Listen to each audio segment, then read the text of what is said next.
Hola, hola, hola, hola, hola, hola. Tú, apagarlo, tío. Que se va a quemar el Alex. Que se apaga. Digo, el David. Que ya ha salido. Hola. Mira, tú, pon la cabeza aquí. Ya, chaval. Espera, tengo una idea. Pero... He hecho un buen chorro. ¿Qué vais a hacer? Que lo que me extraña es que la mesa no se quema. Ahora, Claro, porque es... Es madera pocha. a gusto. No, es madera... Esta joder. Se ha con toda la mesa, chaval. Que se apagó solo. Bien, se apagó por Todo, fin. todo. Espérate, quita la tarjeta. Ponlo. No queda. Una tarjeta ya está. ¿Qué tarjeta? Unas tarjetas que había ahí. La del niño, la Ah, va. Adiós, qué calor. Qué calentito que está, pero huele a menú. Ya. Joder, tío, la que estáis montando. Tú, pues se tiene que estar calentito en el techo, ¿eh? ¿A que sí?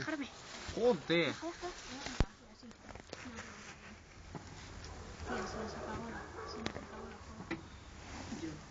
Y tu madre no se entera de que has cogido el bote ese, tío.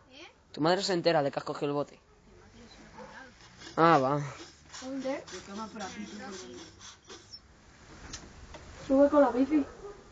No tengo más pasta. Si alguien tiene, yo voy y lo compro. Yo 10 pavos.